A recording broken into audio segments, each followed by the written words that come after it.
Wright, and I'm going to be talking on kind of a related topic, or the same kind of talk on the safety with liposuction. And I also, definitely thank all the people all the hard work that went to putting this this amazing conference together, and thank the organizers and all the people that helped make this happen. So.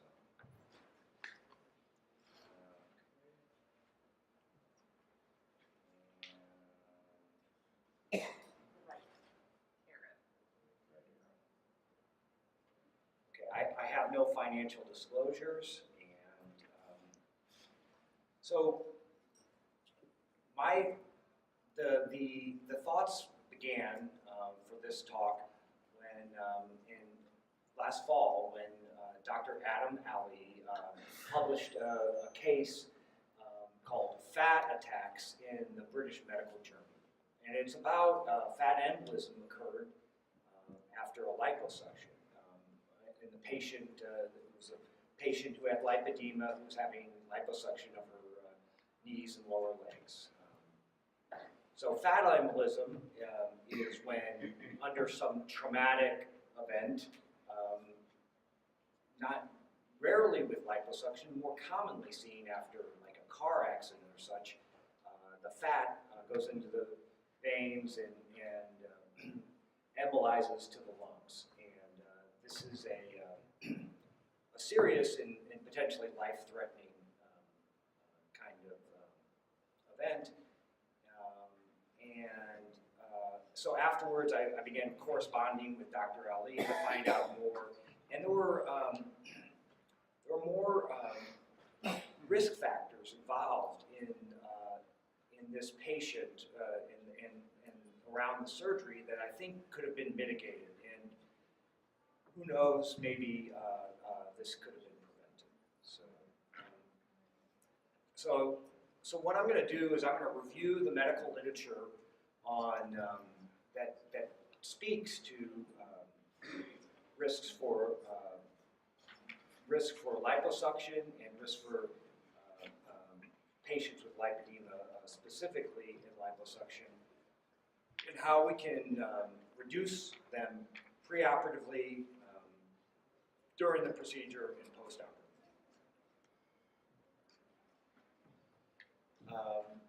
So there are risks for liposuction with, for any patient having liposuction, but lipedema patients generally have higher risks because of comorbidities they have. And so I'll talk a little bit about that, the risk factors that increase complications with liposuction. So lipedema patients are generally heavier than most patients having liposuction. And increased weight or high BMI is a risk factor for any surgery, including liposuction. And lipedema patients also have larger than average subcutaneous fat. And the risk of complications from liposuction increases significantly, about a threefold increase once you remove about 5 liters of fat in a single procedure. Use of general anesthesia increases the risk of complications with all surgeries, including liposuction.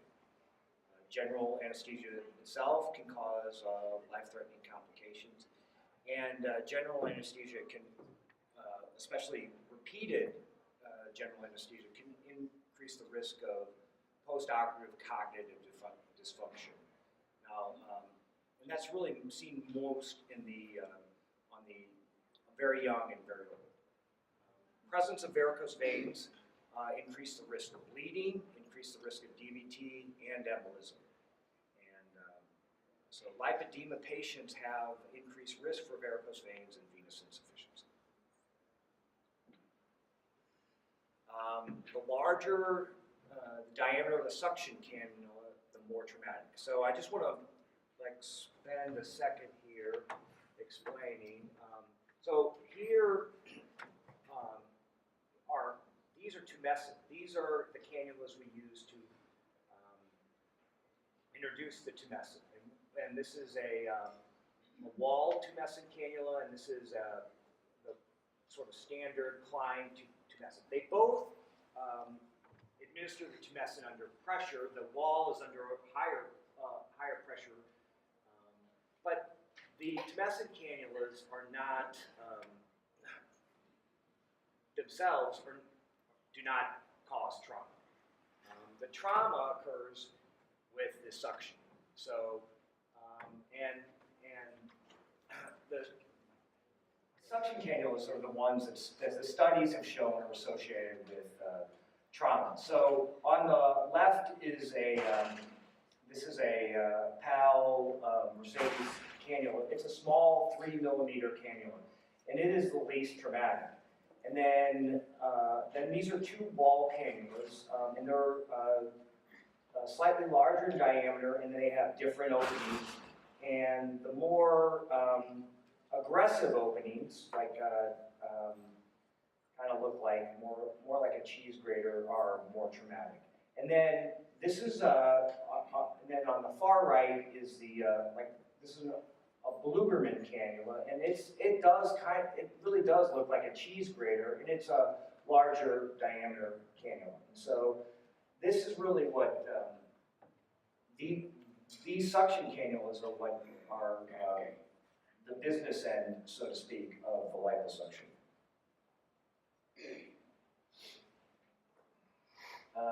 So mitigating or reducing the risk of complications. Before liposuction is performed, complete decongestion of the tissue should be done. That's the whole manual lymph drainage, the compression, wraps, and pumps, possibly necessary. It's not only important to reduce swelling and improve symptoms, it also reduces inflammation, tenderness, and heaviness. And I think it's important to do before the surgery so that people can realize the benefits of the compression, and it also helps with that they, immediate post-operative procedure, that they're not trying to also learn how to manage the fluid, and inevitably the fluid gets worse, at least for a short term after the liposuction.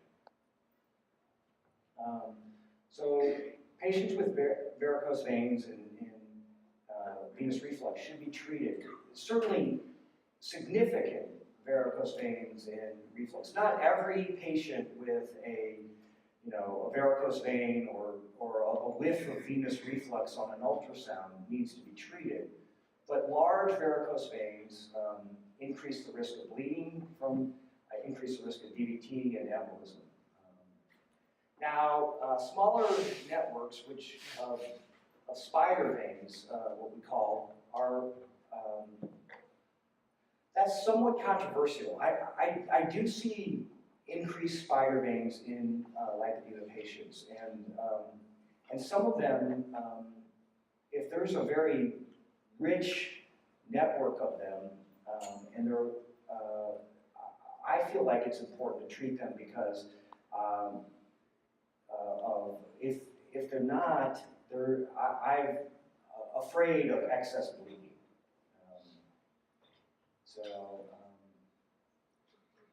And as we already mentioned, lipedema patients are more prone to this. So I firmly believe, and I know this is that reliance on generous two-minutes anesthesia is important. It helps protect the lymphatic structures, and if you rely on good tumescent for pain control, you know that you're going to get immediate feedback, and you're going to know you're going to have comprehensive.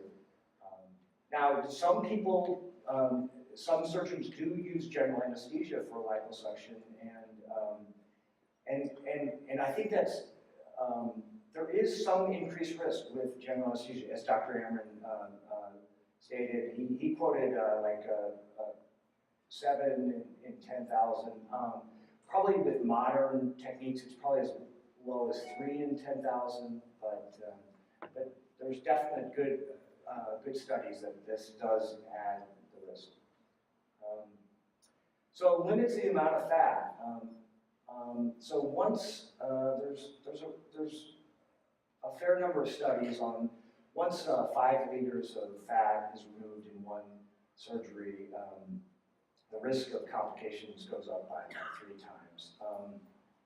And in some states like Florida and California, they recommend that you stay overnight if you're going to go over those limits. Now, with a lipedema patient, you know, who are very, there's another way of looking at things, and that's by total body surface area. And so if you use the guidelines for 5 to 8%, you could probably remove, that would probably, on someone who's very large, maybe you might inch up to 6 or 7 liters of fat. But again, there is limits to how much fat can be safely removed in one surgery. Again, this is back to the cannulas, and so again, the delivery of the tumescence does not cause trauma or prevent trauma. It's really it really is just the size. Now, the size goes 2 ways. You can remove fat faster with larger cannulas, but they have an increased risk of trauma, and smaller cannulas, they are less likely to cause trauma, and but take longer to remove. And there's a studies on that. And then finally, you know, knowledge of the lymphatic location. So, I mean, the most important structures in liposuction, subcutaneous liposuction, are the lymph collecting ducts. And so here, if you can see, they run along the fascia just above the muscles and in the pseudofascia around the saphenous and vein, etc. And they, if you injure those, you're more likely to get a seroma or likely to have increased swelling post-operatively. And so, you know, care must be taken to